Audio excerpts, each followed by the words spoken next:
हरे कृष्णा। आज भगवत गीता में 9वें अध्याय में राज विद्या श्री कृष्ण के प्रकट तथा कार्यों के ज्ञान के बारे में देखेंगे। हमारे भीतर प्रकृति की दो शक्तियाँ कार्य कर रही है। एक के द्वारा हम ये निश्चय करते हैं कि हम इस जीवन काल में आध्यात्मिक उन्नति करेंगे, किंतु दूसरों की क्षण दूसरे शक्ति माया कहती है, तुम ये सारा कष्ट कैसे किस लिए उठाने जा रहे हो। इस जीवन का भोग करो और आराम से रहो। विस्मृति के गर्ती में गिरने की एक प्रवृत्ति ही ईश्वर तथा मनुष्य के बीच का अंतर है।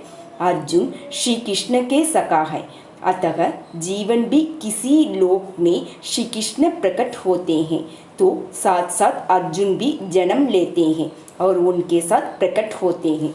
जब श्री कृष्ण ने श्रीमद् भगवद गीता का उपदेश सूर्योदय को दिया तो उनके साथ अर्जुन भी उपस्थित थे, किंतु बद्ध सीमित जीव होने के कारण अर्जुन को इसका स्मरण नहीं रहा।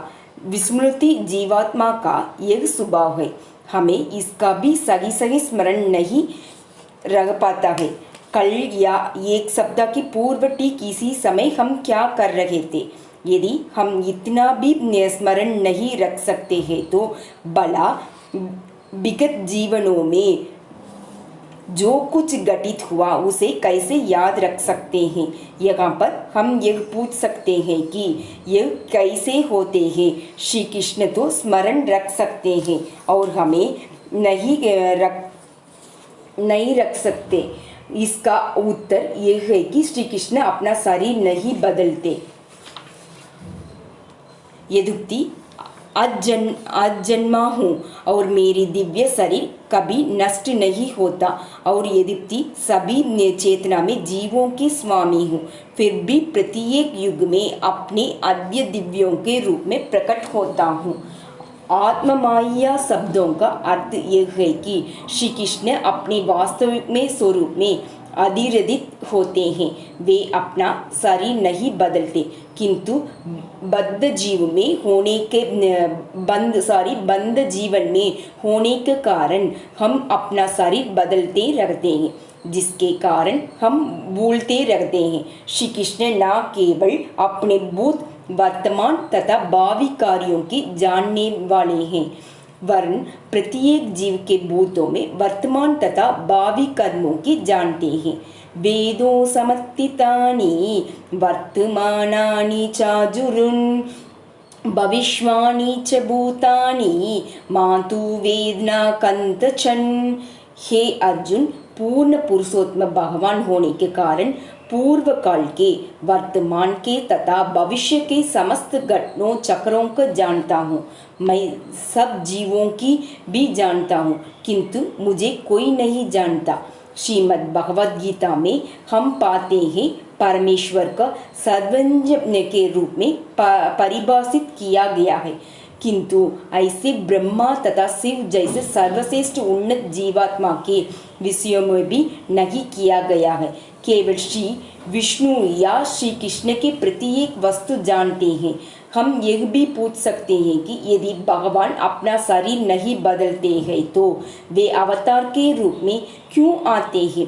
इस प्रश्न को लेकर दार्शनिक के काफ़ी मतभेद है। कुछ का कहना है कि जब श्री कृष्ण अवतरित होते हैं तो भौतिक शरीर धारण करते हैं, किंतु ऐसा नहीं होता।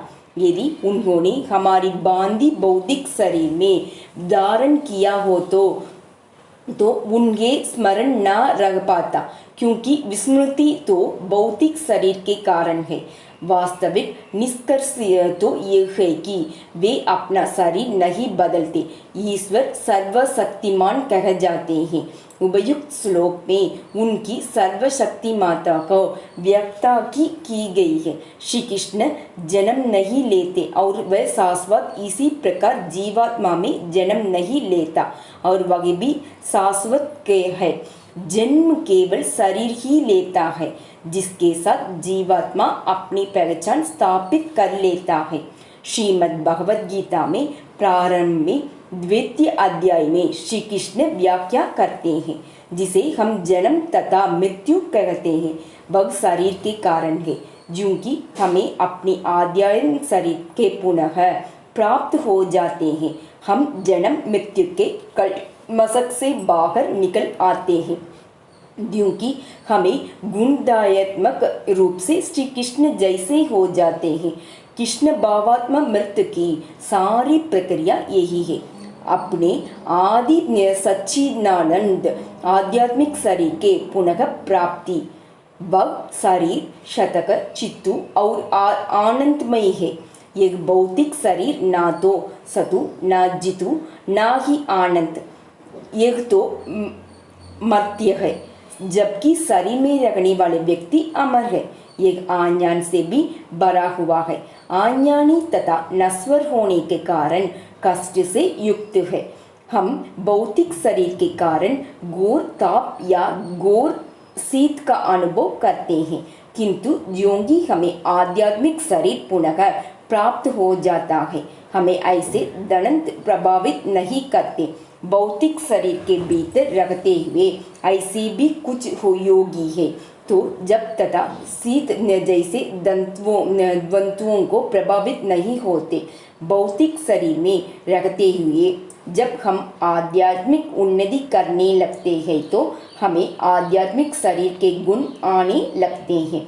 यदि हम लोगों को अग्नि में रखते हैं तो गर्म होकर लाल होने लगते हैं और अंततः लोहा ना रखकर अग्नि बन जाता है और इससे जो कुछ भी छू जाता है उससे लपटें निकलने लगती है। जैसे जैसे हम कृष्ण भावात्मा मृत में प्रकृति करेंगे, हमारा भौतिक शरीर में आध्यात्मिक तमय बनता जाएगा और उसे भौतिक कलमश प्रभावित नहीं कर पाएंगे। श्री कृष्ण के जन्म प्रकट तथा तीरोदान की निर्दुलना सूर्य के उदय होने तक अस्त होने के की जाती है। प्रातः काल ऐसे प्रतीत होता है मानो सूर्य पूर्वक सिजिजित जन्म ले रहा है, किंतु वास्तव में ऐसे होता नहीं है। सूर्य ना तो उदय होता है ना ही अस्त, वह अपनी ही स्थिति में रहता है। उदय तथा अस्त की सभी क्रियाएं पृथ्वी के ब्रह्मांड के कारण है। इसी प्रकार वैदिक साहित्य में श्री कृष्ण प्रकटन तथा तीरोदान के निर्धारित कार्यक्रम दिया हुआ है। श्री कृष्ण के प्रकटन सूर्यो जैसे ही है। सूर्य का उदय तथा अस्त होना प्रतिक्षण चलता रहता है। संसार में कहीं लोग सूर्योदय देखते हैं तो कहीं सूर्यास्त।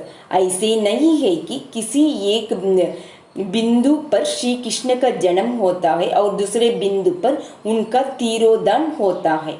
वे सदैव कहीं ना कहीं रहते ही हैं, किंतु वे आते जाते प्रतीत होते हैं। श्री कृष्ण अनेक ब्रह्मांड में प्रकट होते हैं तथा अनंत धारण होते रहते हैं।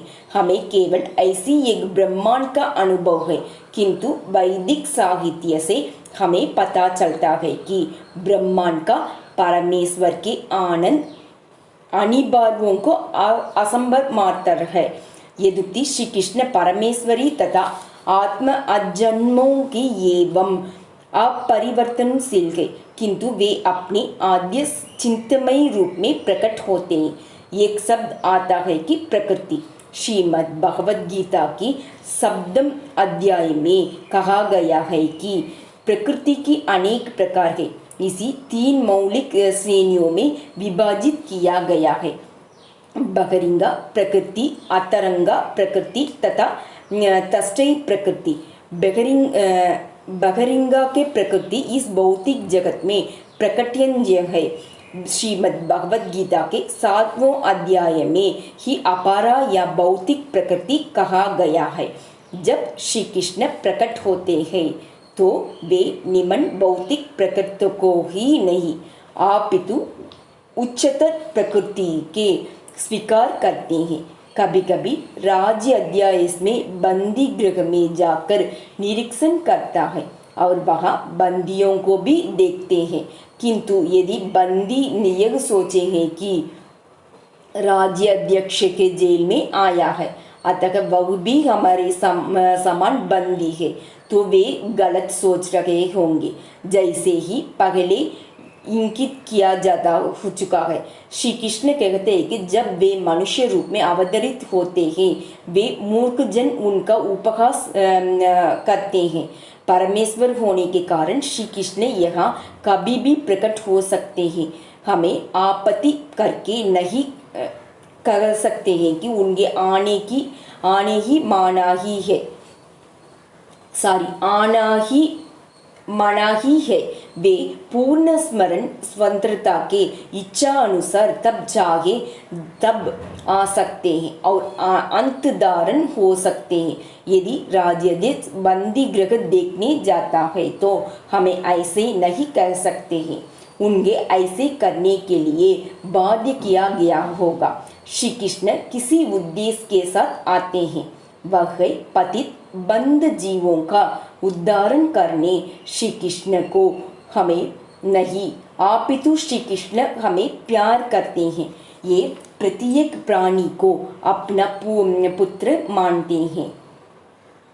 सर्वयोनिस्कैन्त्यो मूर्तयग संभावान्दियाग दास ब्रह्मा महोगोनीरः बीज प्रदत्त पिता है। हे कुंती पुत्र, सब प्रकार की योनियों में जितने भी शरीर उत्पन्न होते हैं, उन सब का उत्पत्ति स्थान हो यह भौतिक प्रकृति है, और मैं उनका बीज जाता हूँ, पिता हूँ। पिता पुत्र के प्रति सदैव वात्सल्य होता है। पुत्र भले ही पिता को भूल जाए, किंतु पिता अपने पुत्र को कभी नहीं भूल सकता। श्री कृष्ण हमारी प्रवेश में हम जन्म और मृत्यु के क्लेशों में उबारने के लिए इस भौतिक जगत में अवतरित होते हैं। वे कहते हैं, मेरे प्रिय पुत्रों, तुम इस दुखमय संसार में क्यों सड़ रहे हो? मेरे पास आओ, मैं सब प्रकार से तुम्हारी रक्षा करूँगा। हम भगवान के पुत्र हैं और किसी क्लेश तथा संदेह से रहित टाट से जीवन का उपभोग कर सकते हैं। हम यह नहीं सोचना चाहिए कि श्री कृष्ण प्रकृति के नियमों के वशीभूत होकर हमारी तरफ यहाँ आते हैं। संस्कृत शब्द में अवतार का शाब्दिक अर्थ है जो उतरता है, जो स्वच्छता से आध्यात्मिक ब्रह्मांड से इस भौतिक ब्रह्मांड में उतर आता है, वह अवतार कहलाता है। कभी श्री कृष्ण स्वयं अवतरित होते हैं और कभी वे अपना प्रतिनिधि भेजते हैं। संसार में प्रमुख धर्म ईसाई, हिंदू, बुद्ध और मुस्लिम किसी न किसी परम सद्योगिस पुरुष को ही ईश्वर के दाम से अवतरित होते मानते हैं। ईसाई धर्म में ईसाई मसीह ने स्वयं को ईश्वर को पुत्र घोषित किया गया है। बंद जीवों की उदार होते हैं। ईश्वर में दाम से आने के दावा किया गया है। श्रीमद् भगवद गीता के अनुयायी होने के कारण हम इस दावे की सत्य मानते हैं, अतः मूल रूप से इसमें कोई मतभेद नहीं है। विस्तार में जाने पर संस्कृत, जल, वायु तथा निवासियों में अंतर होने के कारण कुछ अंतर भले ही पाए जाए, किंतु मूल सिद्धांत को जैसे रखता है कि ईश्वर या उनके प्रतिनिधि बंद जीवों में उबारने के लिए आते हैं। यथा यथा हि धर्मस्य ग्लानि निर्भवति भारत अभूयद्यासेनि धर्मशयि तथा मानं सृज्यमैरगम। हे भरत में वंशन, जब जब धर्म का पतन होता है और अधर्म का उत्थान होता है, तब तब मैं स्वयं अवतरित होता हूँ। ईश्वर अत्यंत दयालु है, वे हमारे कष्टों के अंत होते ही देखते जाते हैं कि किंतु हम इन कष्टों के साथ समझौता करने का प्रयास करते हैं। चूँकि हम परमेश्वर के अंश है, हम इन कष्टों के लिए नहीं बनाए गए हैं, किंतु किसी न किसी तरफ हमने स्वच्छता से स्वीकार कर लिया है। कष्ट तीन तरफ के हैं, शरीर तथा मन से उत्पन्न, अन्य जीवों से उत्पन्न तथा प्रकृति की आपदाओं को उत्पन्न। हमें तीन प्रकार के कष्टों से या तीन में किसी न किसी एक पीड़ित में रखते हैं। हम इन कष्टों को हल निकालने के लिए सदैव प्रयत्न करते रहते हैं। यह प्रयास ही हमारे जीवन संघर्ष के जन्म देता है। इसका हल हमारी छोटे से मस्तिष्क के बूंदों की ही नहीं, इसके हल तो परमेश्वर की शरण में ग्रहण करते पर ही प्राप्त हो सकता है। हम तभी सुखी रह सकते हैं। हम अपनी वैदिक स्थितियों को पुनः प्राप्त कर लेते हैं। इसी स्थिति को प्राप्त करने के साधन श्रीमद् भगवद गीता के है। ईश्वर तथा उनके प्रतिनिधि हमारी सहायता करने आते हैं। जैसे कि पहले कहा जा चुका है, वे परा प्रकृति इस भौतिक संसार में अवतरित होते हैं और उन पर जन्म मृत्यु जरा तथा व्याधि की कोई भी नियम लागू नहीं होते।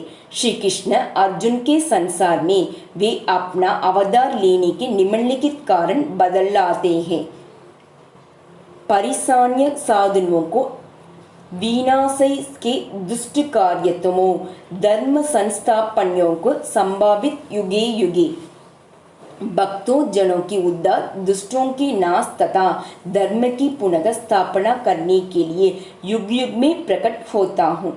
यहाँ पर श्री कृष्ण बताते हैं कि जब जब धर्म का हस्त होता है तब तब वे प्रकट होता है। धर्म शब्द का अनुवाद अंग्रेजी में फेथ के रूप में किया गया है, किंतु फेथ का अर्थ है ईसाई, मुस्लिम, हिंदू, बौद्ध इत्यादि नाम से जानी जाने वाली धार्मिक प्राणियों को के लिए किया जाने लाया है। किंतु धर्म शब्द का अर्थ फेथ नहीं होता। किसी व्यक्ति का श्रद्धा हिंदुओं से बौद्ध, ईसाई या मुस्लिम आदि में बदल सकते हैं। लोगों में सामर्थ्य यह है कि कोई एक श्रद्धा स्वीकार करे और दूसरों के परित्याग कर दे, किंतु धर्म बदल नहीं जा सकता।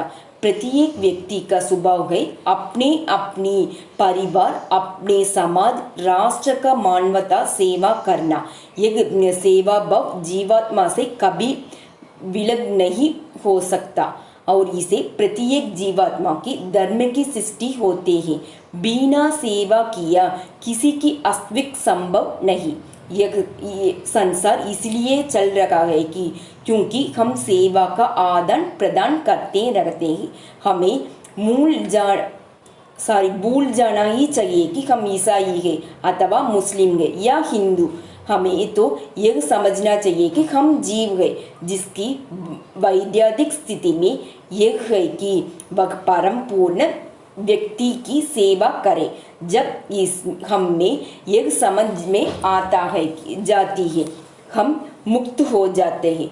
मुक्ति या मोक्ष उन नश्वर उपस्थितियों को छुटकारा पाना है जिन्हें हमने भौतिक प्रकृति के साथ जुड़े रहने से अर्जित किया गया है। मुक्ति इससे अतिरिक्त कुछ नहीं है। भौतिक शरीर धारण करने के कारण हम इतनी सारी उपाधियों को ग्रहण कर लेते हैं। इस प्रकार हम अपने की मनुष्य को पिता, अमेरिका, ईसाई, हिंदू आदि कहते हैं। यदि वास्तव में वे मुक्त होना चाहते हैं तो हम उन उपाधियों को परित्याग करना होगा।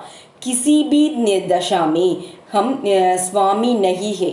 हम समय में हम सेवा तो कर रहे हैं किंतु उपाधियों के साथ लेकर सेवा कर रहे हैं। हम अपनी पत्नी के परिवार, काम धंधों में, अपनी इंद्रियों, अपनी संतान तथा यदि संतान नहीं है तो अपनी कुत्तों बिल्लियों की सेवक है। हर हालत में हमें किसी न किसी के सेवा करनी होती है। यदि हमारी पत्नी या संतान नहीं होते हैं तो सेवा करने के लिए हम कोई कुत्ता या कोई अन्य छोटे मोटे जानवर पाल लेते हैं, हमारे स्वभाव है। ऐसे करने के लिए हम बाध्य होते हैं। अतः जब हम इन उपाधियों के मुक्त हो जाते हैं तो भगवान की दिव्य प्रेममयी सेवा करने लगते हैं, तो हमें सिद्ध अवस्था में प्राप्त हो जाती है। तब हमें अपने वास्तविक धर्म के प्रस्थापित हो जाते हैं। इस प्रकार श्री कृष्ण के कथन है कि जब भी कभी जीवात्मा के धर्म की कोई त्रुटि आ जाती है, अर्थात जब भी जीवात्माएं परमेश्वर की सेवा करना बंद नहीं कर देते हैं, वे प्रकट होते हैं। दूसरे शब्द में, जब जीवात्मा अपनी इंद्रियों की सेवा करने की पूरी तरफ लग जाता है और इंद्रिया तृप्ति के लिए अधिकाधिक संकलन रखने लगते हैं, तो भगवान प्रकट होते हैं। उदाहरण में, जब भारत में लोग पशु हत्या में अत्यधिक आसक्त होने लगे, वे अहिंसा स्थापना के लिए भगवान बुद्ध अवतरित हुए। इसी प्रकार उपयुक्त श्लोक में श्री कृष्ण कहते हैं कि साधुओं की रक्षा करने के लिए आते हैं। साधुओं की विशेषता है कि वे अन्य समस्त जीवात्मा को प्रति सहिष्णु होते हैं। समस्त असुविधाओं में तथा संकटों की होने के कारण वे जनता को वास्तविक ज्ञान प्रदान करने का प्रयत्न करते हैं।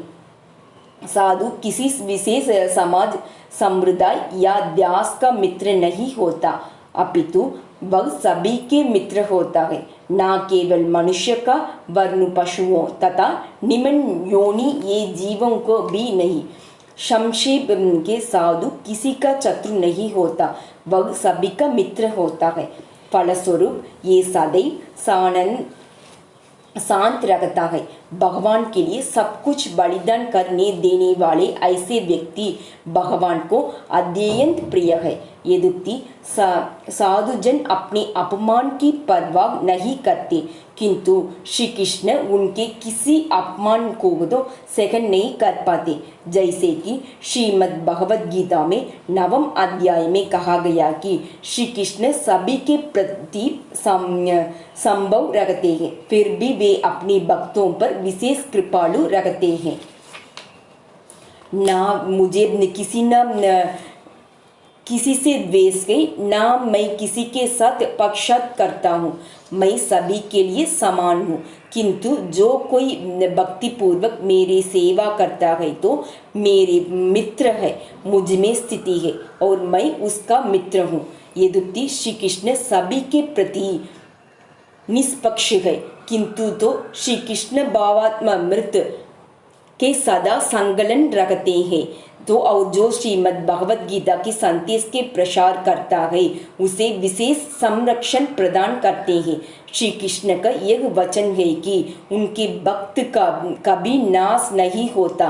कौंदर्य प्रति जानी ही नामे भक्त है प्रणय स्थायी।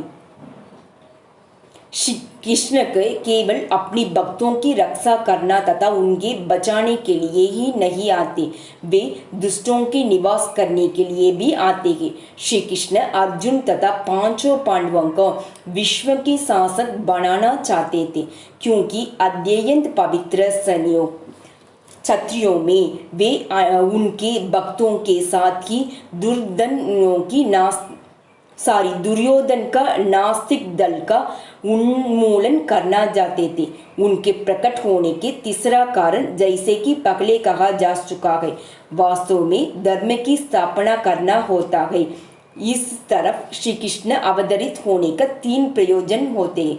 वे अपनी भक्तों की रक्षा करते हैं, दुष्टों को निवास करते हैं और जीवात्मा की वास्तविक धर्म में स्थापना करते हैं। वे केवल एक बार ही नहीं, अपितु बार अवतरित होते हैं, क्योंकि वे यह भौतिक संसार ऐसा ही है, संतुलन स्थापित है, जाने ही ये कालांतर में फिर भी गड़बड़ा हो जाएगा।